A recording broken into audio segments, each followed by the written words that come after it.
మనకి ఎక్కడి నుంచి లభించింది, మన దాకా మంత్రం లభించడానికి కారణం ఫస్ట్ ఆయన పుట్టించే వాళ్ళు ఎవరూ లేరు, ఆయనే అందరినీ పుట్టించేవాడు. ఆయన రంగనాథుడు, పెరియ పెరుమాళ్ అంటారు. ఆయన నుంచి పెరియ పిరాటి అంటారు. ఆ అమ్మకి ఉపదేశం చేశారనమాట. అక్కడ వారి నుంచి విశ్వక్సేనులు, సేన మొదలయ్యారంటారు. ఆయన ఎవరు పేర్లు రాసేవాళ్ళు లేరు, ఇంతమంది నాకేమో తీరట్లేదు. సేన మొదలయ్యారంటారు. అమ్మ ఆయనకి ఉపదేశం చేస్తుంది. ఆయన నుంచి నమ్మాళ్ళ వారికి ఉపదేశం చేస్తారు. ఆయన నమ్మాళ్ళ వారు శ్రీమన్నాథములకు ఉపదేశం చేస్తారు. నాథములు ఉయ్యకొండాలు అనేటువంటి వారికి ఉపదేశం చేస్తారు. వారు మణక్కాలు నంబి, వారి ఆళవందాలంటారు. వీరు పెరియ నంబి. తర్వాత మధ్యలో మన పెద్ద హారం ఉందనుకో, ఆ హారానికి బాగా లాకెట్ ఉంటే ఆ హారం గ్రాండ్ గా ఉంటది అనమాట. అట్లా పచ్చల పథకం లాగా మధ్యలో రామానుజుల వారు ఉన్నారనమాట. వీళ్ళందరూ కూడా రామానుజుల వారి కంటే ముందు వాళ్ళు, రామానుజుల వారు అవతరించక ముందు వారు. వీళ్ళంతా కూడా రామానుజుల వారి సంబంధం చేత మేము ఉజ్జీవించామనుకున్నారు, మేము ఉన్నవాళ్ళమయ్యామనుకున్నారు అనమాట. వీరి తర్వాత పరాశర భట్టర్, ఎంబార్లు, పరాశర భట్టర్, నంజీయర్, నంబిళ్ళై, వడక్కు తిరువీధి పిళ్ళై, పిళ్ళై లోకాచార్యులు, తిరువాయుముజి పిళ్ళై, స్వామి మణవాళ మామళ్ళు. ఇలా మనకి ఆచార్య పరంపర అంతా కూడా ఇలా లభించింది. అక్కడ మధ్యలో ఉంది ఫోటో చూడండి, అది తిరుమంత్రం. నరుడుగా నారాయణుడిగా ఆయనే అవతరించి ఆ మంత్రాన్ని ఉపదేశం చేస్తాడనమాట. ఫస్ట్ది. రెండవది శ్రీవైకుంఠంలో అమ్మకి ఉపదేశం చేస్తారు. రెండవది. మూడవది కురుక్షేత్ర యుద్ధంలో అర్జునుడికి ఉపదేశం చేస్తాడు చరమ శ్లోకం అని. ఈ 3 మంత్రాలు అవతరించడానికి కారణము వీళ్ళందరూ. ఆ 3 మంత్రాలు ఏంటి? ఒక మంత్రంలో సకల వేద సారం చెప్పబడింది అనమాట. అన్ని వేదాన్ని, శాస్త్రాన్ని ఫిల్టర్ చేయగా 3 కుండల్లో 3 వేదాల్ని చిలికితే 3 అక్షరాలు వచ్చినాయట. ఆ ఊ మా అని ప్రణవం వచ్చిందట. ఆ ప్రణవ అర్థమే తిరుమంత్రం, ద్వయమంత్రం, రామాయణం, భారతం, భాగవతం, దివ్య ప్రబంధాలు ఇవన్నీ కూడా.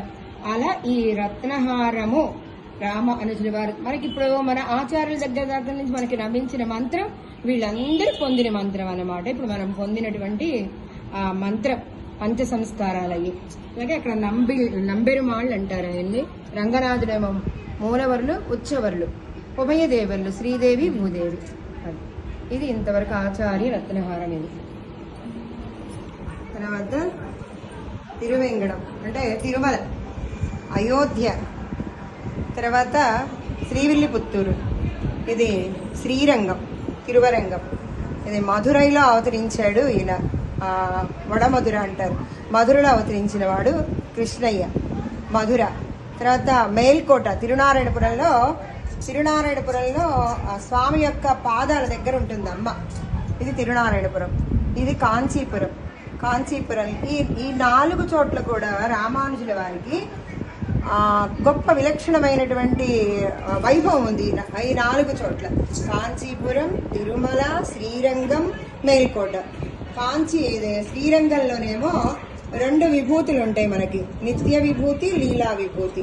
ఈ 2 విభూతుల్ని కూడా రామానుజుల వారికి అప్పగించేస్తాడు. ఇక నాది కాదు బాధ్యత, నీవే చూసుకోవాలి అని. ఇప్పుడు రామానుజుల వారు అనుగ్రహిస్తేనే మనకి శ్రీవైకుంఠం లభిస్తుంది. ఆయన పెరుమాళ దగ్గరికి వెళ్ళినా మనకి ఆయన ఇవ్వడు అనమాట. ఈయనకి ఇచ్చేస్తాడు. ఈయనకి ఆ సంపదనంతా కూడా. నిత్య విభూతి అంటే ఎప్పటికీ ఉంటుంది. ఇప్పుడు ఇది ప్రళయం వస్తే ఇది అయిపోతుంది. ఈ విభూతి లీలా విభూతి అంటారు. అనేక లోకాలతోటి ఉందన్నమాట. ఈ విభూతి ప్రళయం వస్తే వెళ్ళిపోతుంది. కానీ నిత్య విభూతి అనేది ఎప్పటికీ ఉంటుంది, నిత్యంగా ఉంటుంది అన్నమాట. ఆ విభూతిని అంటే ఇక్కడ ఎంత ఉందో దీనికి 3 ఇంతలుగా ఉందన్నమాట. శ్రీవైకుంఠం నిత్య విభూతి. లీలా విభూతి మనం చూసే మన దృష్టికి మన సైన్స్ శక్తికి అందినంత కాకుండా అనేక లోకాలు ఉంటాయి కదా, ఆ లోకాలన్నీ బ్రహ్మలోకం వరకు ఉన్నదాన్నంతా కూడా లీలా విభూతి అంటారనమాట. అంటే ఆయన లీలగా చేసినటువంటిది.